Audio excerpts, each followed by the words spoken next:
First and foremost, I just want to say thank you for being with me this NFL season. All through the regular season, through the playoffs, you guys were showing up to every single review video, prediction video, all that stuff. Just like you do every year, and I greatly appreciate it.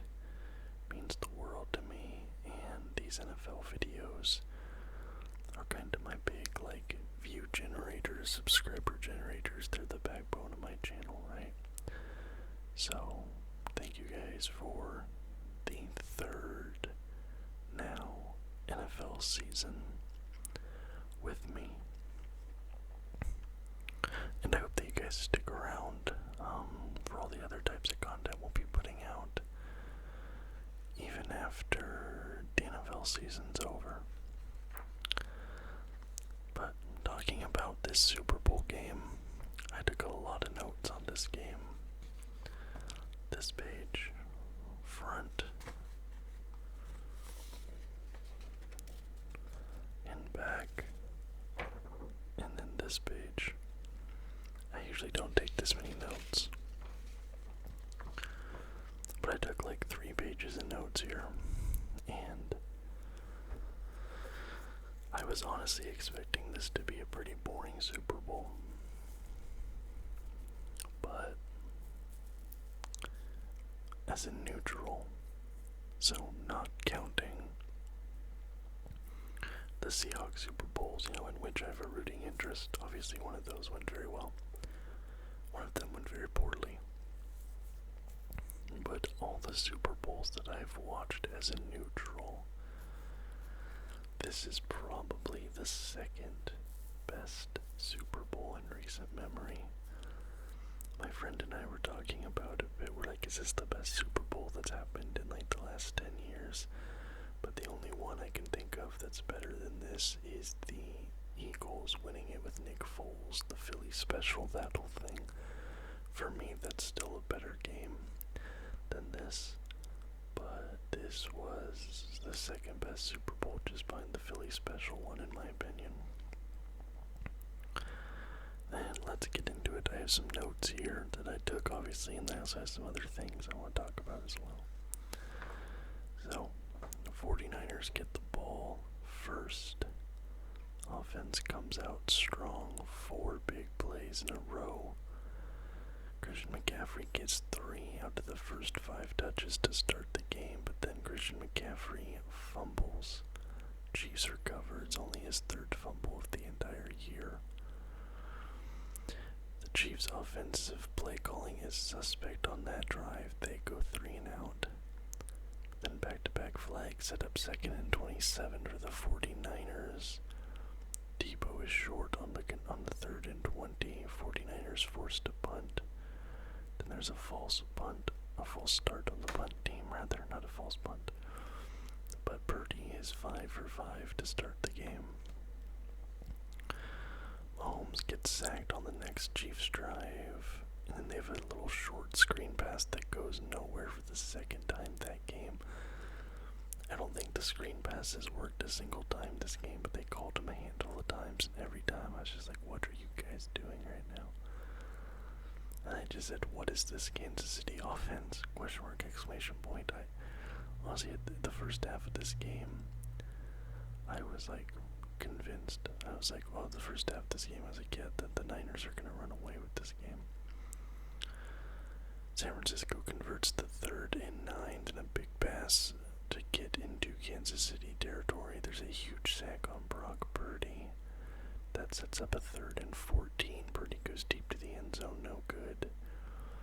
But then the Moody field goal is good, 55 yards. The longest field goal in Super Bowl history to that point. 49ers get on the board first.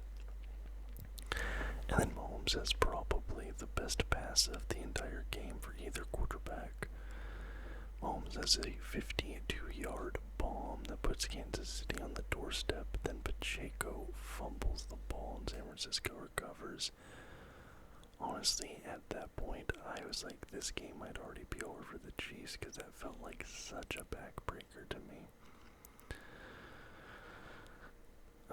The Chiefs' defense has been on the field way, way, way too much. San Francisco is forced to punt yet again. And then as the defense comes onto the field, Dre Greenlaw tears his Achilles while attempting to sub into the game, which is one of the more bizarre injuries I've ever seen while watching the NFL. And you can see his Achilles snap, and that was a big game changer, honestly, because if you watch my preview video, I talked about how Dre Greenlaw would be an X factor in this game, and for him to go out so early, I definitely think it could have made an impact on the final score.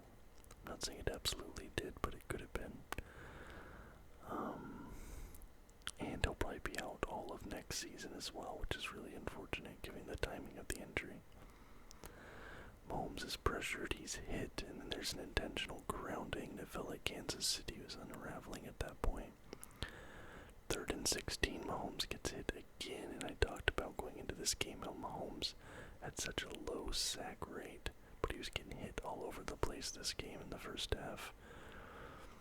Then Snead has a dumb penalty, gives San Francisco 15 more yards, and Kansas City was just very frustrated on both sides of the ball at this point. Somewhere around this time, Travis Kelce gets in Andy Reid's face, which obviously was a big news story that had the Kansas City Chiefs lost this game, probably more would have been made out of that, but because they won, it's kind of been glossed over. And then you have this trick play. The ball goes to Jennings to McCaffrey, wide open touchdown, and at the point I said, I think that's the game. Now, funny enough, and I think Tony Romo pointed this out at halftime, the touchdown should not have counted because there was a linebacker down the field. There's an illegal man downfield, and if Kansas City wanted to, and they probably should have called for a review on the touchdown, I think they probably would have gotten that taken off the board. But Tony Romo was the only one that caught that. But it was a great trick play. As the Chiefs look rattled on both sides of the ball at this point, Travis Kelce only had 1 catch for 1 yard in the game. Now that would change later. Rice converts the 3rd down, and that puts Kansas City in the red zone. Mahomes gets hit on 3rd down. Chiefs have to settle for a field goal. And we go into halftime. The Kansas City Chiefs are down 7 points, but honestly, given how dominant the 49ers were in the first half, I was kind of shocked, and part of me was kind of like, even though the game felt like it was all San Francisco up to this point, I was just sitting there like, Kansas City is still in this, shockingly, because it's been all San Fran. I said Kelce needs to wake up second half. And then you had the halftime show, the Usher halftime show with Alicia Keys. And it felt like one of the weaker Super Bowl halftime shows of recent memory. I think last year was the year that you had like 50 Cent, Snoop Dogg, Kendrick. That was a really good halftime show. The Weeknd was just a couple years ago, and that was pretty good. But I don't know, Usher was just kind of low energy. It wasn't great. There weren't really great set pieces. Like usually they have like really nice sets and visuals and lighting effects and stuff, and Usher didn't really have that. Honestly, the commercials during the Super Bowl weren't very great either. There was like 2 movie trailers, but the trailers were just like a little 15-second bit, and it was like, go watch the trailer on YouTube. And I think a lot of companies are kind of realizing that the return on investment they get for paying millions of dollars for these big Super Bowl ads with celebrities and all that other stuff, they're making less money than if they just do like a cheap social media campaign. So the commercials really felt lackluster this year and kind of last year too. Anyways, the Chiefs come out with the ball to start a second half, and then on 2nd and 22, Mahomes throws an interception. And right then, I literally was like, I think the Kansas City Chiefs just lost the game. But then the 49ers respond with a 3 and out. Then the Chiefs respond with a 3 and out, and Chiefs have now had 16 straight drives without a touchdown, the most of Patrick Mahomes' career. Purdy gets pressured, he gets the ball away, but he's tackled for a loss. There's a pass to Kittle, which is broken up, and to that point, Kittle had no catches so far. And then there's a 3 and out. I don't think Kittle had any catches this game. I don't know if he was injured. It kind of seemed like they were just using him as a decoy most of the time, but I don't think Kittle had a single. No, he had one. Kittle had one reception, and it was a big one. It was a first down conversion, actually. But that was his only one.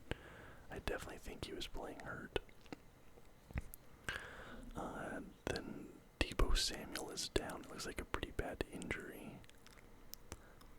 And then on the punt return, there's the punt, and then Conley gets this big clothesline hit on one of the Chiefs players. I was actually really shocked that he didn't get a flag for that. So it was just straight up like a clothesline to the neck. And then there's a Mahomes quarterback draw for 22 yards in this game. And I actually found out Patrick Mahomes is the leading playoff rushing yards rusher for the Kansas City Chiefs, which is wild to think about. They've been such a pass-heavy offense in the playoffs. Kansas City attempts a 57-yard field goal, and that's good, which is now the longest in Super Bowl history. So the 55-yarder earlier in the game was the record. Then this one broke the record that was set within the same game. Deebo Samuel came back out. That surprised me. Then Purdy almost gets intercepted, and San Francisco goes 3 and out for the third time in the second half. And I said they're doing the opposite of what they usually do, because I point out in the previews so far in these playoffs, San Francisco has been struggling in the first half. But then in the second half, either Christian McCaffrey or Brock Purdy, make some heroic plays, and Brock Purdy's quarterback rating in the second half of these playoffs has been 40 points higher than in the first half. And but in the second half, the San Francisco 49ers were playing worse than in the first half, which had not happened for them so far in these playoffs, so it's kind of a reversal of fortune. Mahomes seems scared to go deep, too many runs and short passes. Then the Kansas City Chiefs, they have a 3 and out. They punt, but the ball bounces off of the blocker's foot. The ball is out, and Kansas City recovers. And then Valdez-Scantling, first pass of that next drive, is open into the end zone. Touchdown, Kansas City. And right then I started to believe. I was like, wow, this is, like, their luck in that sequence was insane. Purdy looks a bit shaken, and I said that Christian McCaffrey has struggled to find holes in the second half.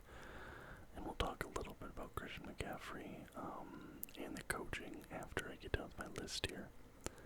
Purdy to Deebo in the end zone, but Jones breaks it up. There's a huge stop on Christian McCaffrey for a loss of a yard on third down.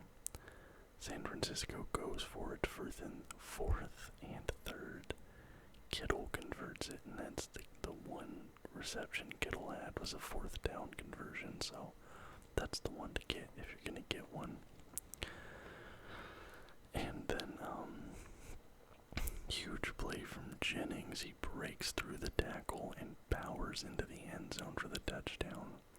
But the extra point is blocked. And this is instrumental later in the outcome of this game, but the extra point is blocked. So it's a 3-point game instead of a 4-point game. And that's what I was saying, like, all these little things were just kind of breaking Kansas City's way. Kansas City recovered all but one of their own fumbles this game. They They got the punt recovery, which led to a touchdown.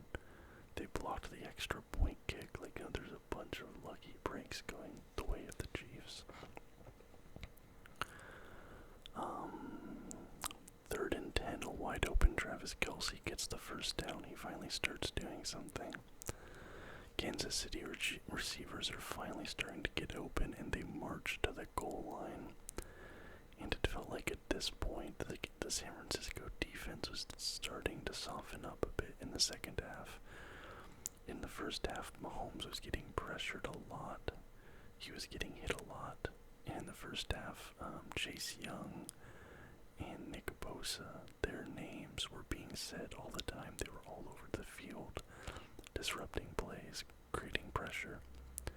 The second half of this game, and especially as it got deeper into the third and fourth quarter, I wasn't hearing those guys' names. I wasn't seeing them making big plays. It felt like, I don't know if they were being out on the field too much, I don't know what, but both Chase Young and Nick Bosa really started to slow down the second half of this game. And the defense for San Francisco was just getting super soft late into the third and into the fourth quarter.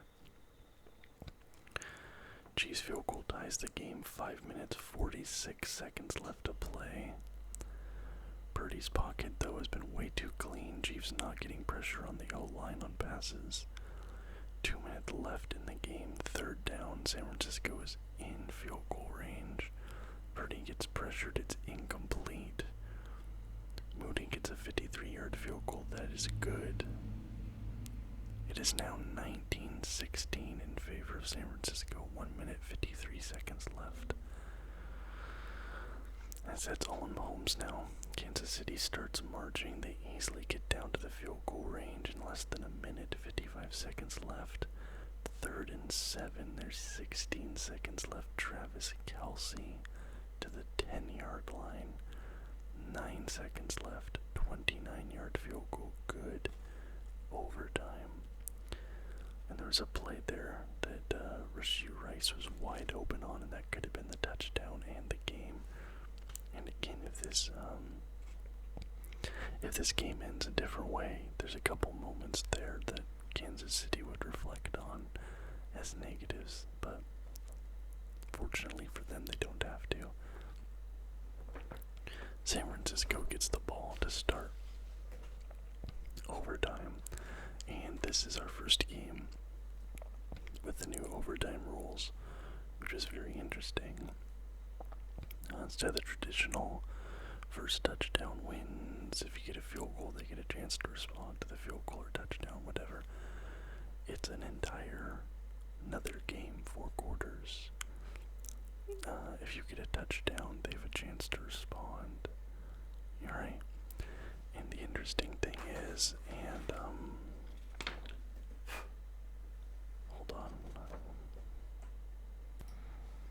And this is going to be a talking point. It's already being a talking point. San Francisco elected to receive to start the overtime. Now the problem with that is you don't know what you need to do if you receive, right? So if you go down, which is what happens, if you go down, you kick a field goal. The other team knows they have to get a touchdown or field goal, so they're going for it on 4th down. They can be aggressive, right?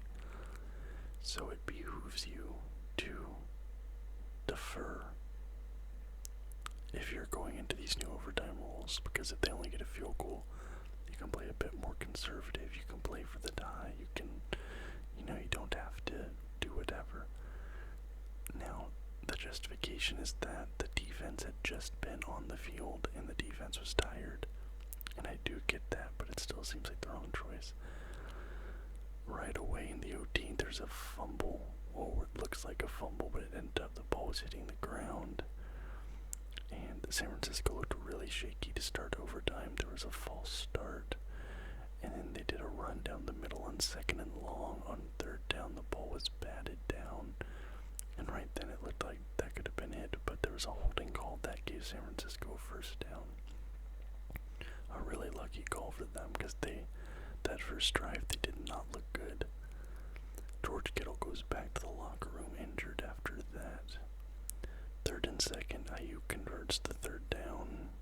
Christian McCaffrey finally gets his 2nd big play of the game, gets into field goal range. He only had I don't know, 2 or 3 big plays this game.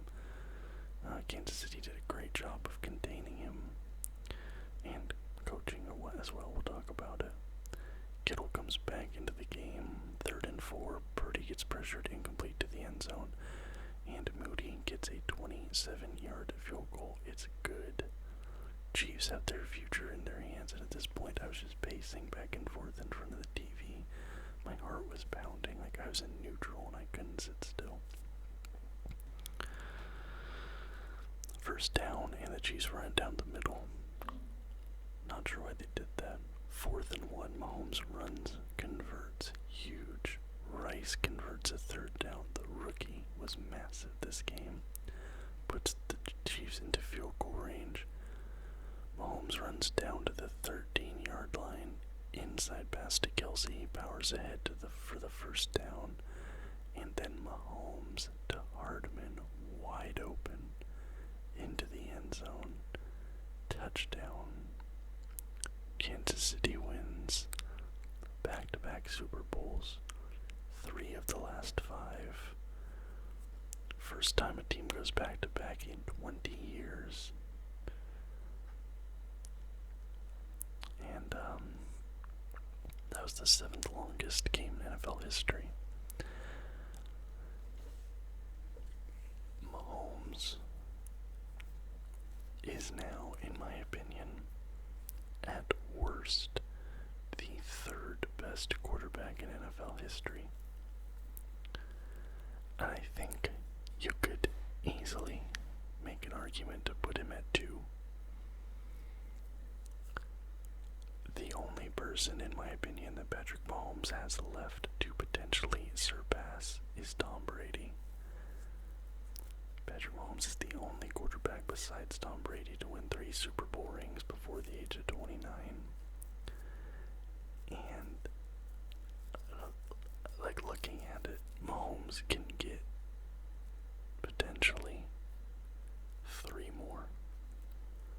I really think the only person he has left to surpass is Brady.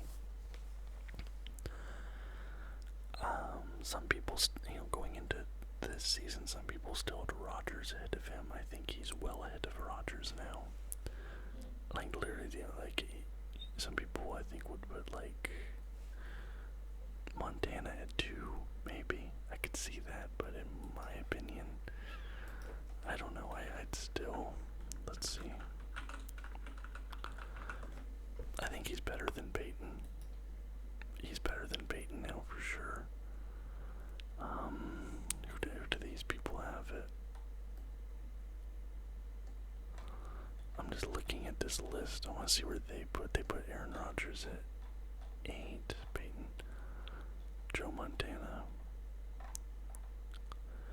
Yeah, this list still has Montana at 2. He has 4 Super Bowls, 2 MVPs. Like I said, I can still see the argument for Montana at 2, but in my opinion, Mahomes is number 2. Okay, a couple things to talk about. That 49ers 3rd quarter and Shanahan in general, so they're going to go over what happened in that 3rd quarter. Patrick Mahomes gets intercepted, putting the San Francisco 49ers in scoring territory. They throw 3 straight passes and go 3 and out. Okay, the San Francisco defense stops the Chiefs, holds them to a 3 and out. And then San Francisco responds with 3 straight passes and a 3 and out. Then they hold the Chiefs to a field goal. And they again go 3 and out, this time with 2 passes and a run up the middle. Christian McCaffrey only got 22 carries in this game. And the entire second half, Shanahan basically was not giving him the ball enough at all. And the runs that he was designing for Christian McCaffrey were like down the middle runs. They weren't scheming him any runs to the outside. They weren't giving him the options to be a playmaker like he can do.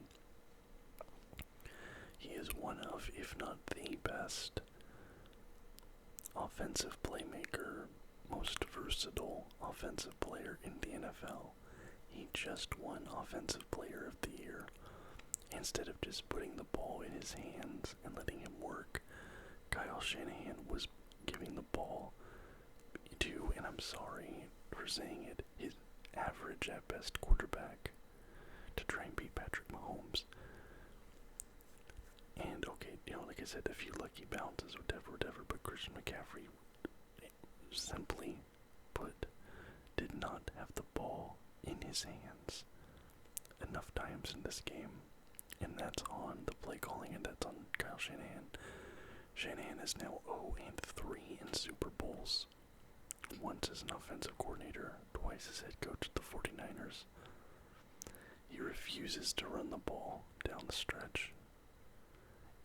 And Kyle Shanahan has been outscored 29-74 in second halves and overtimes in the Super Bowl.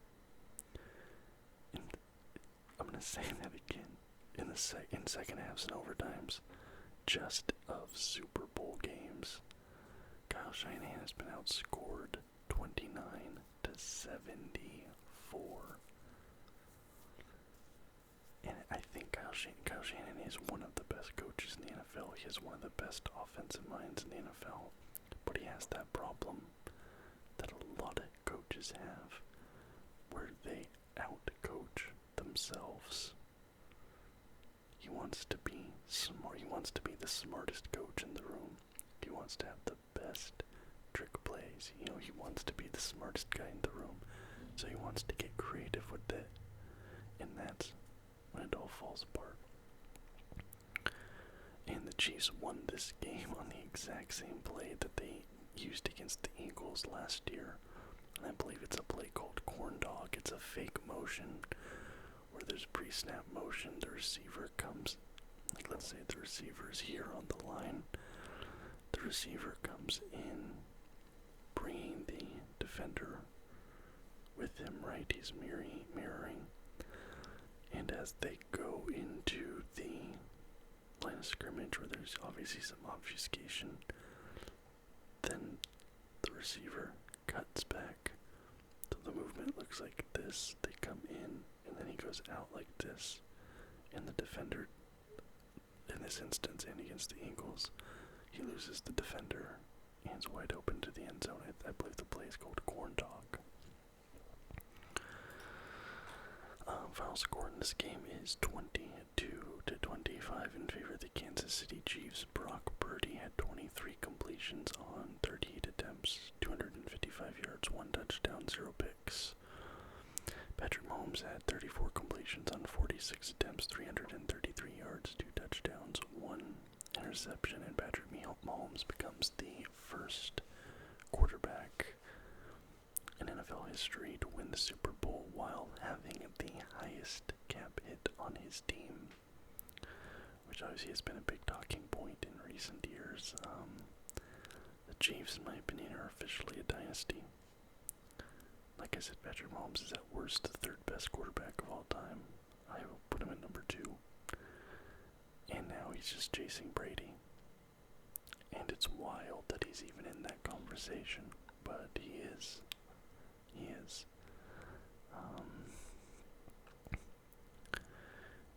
And what's crazy is they won the Super Bowl, and this is probably the worst Chiefs team in the last 4 or 5 years. Their offense was not great.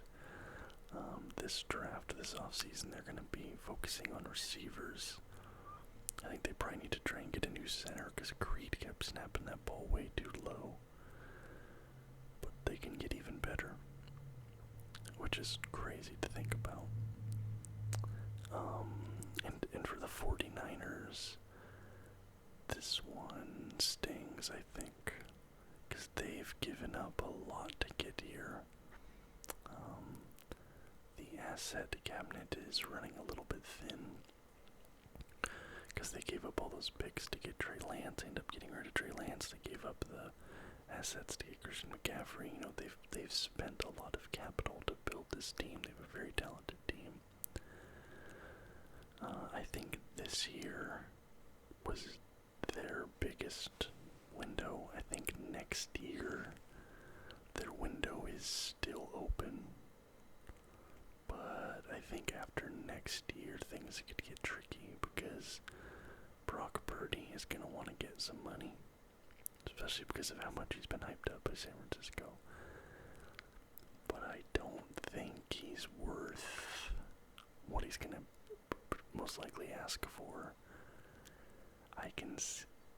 It depends if he takes a team-friendly contract or not. Maybe he understands that it's Shanahan's system that gives him so much success. You know, he's kind of a field general. It depends on how much he asks for, but I think their money situation is going to get tight, and there's going to be certain guys who are going to be wanting money they can't give them. I just don't know. Like I said, I think this year was probably the year for San Francisco.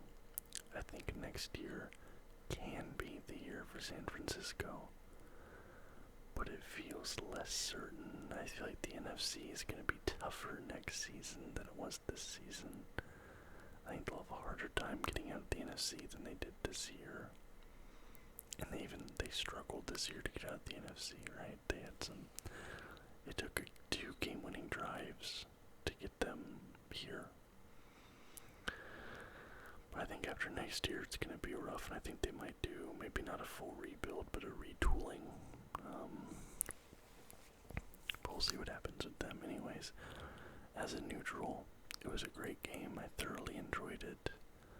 Let me know what you guys thought of this Super Bowl, if you're happy with the outcome, if you're not happy with the outcome, what you thought of the game. I'd love to hear feedback in the comments down below. And again, thank you so much for being here with me this NFL season. I hope you stick around through the off season and into next season. If you liked the video, please leave a thumbs up and subscribe to the channel for more content just like this almost every single day. Till next time, guys.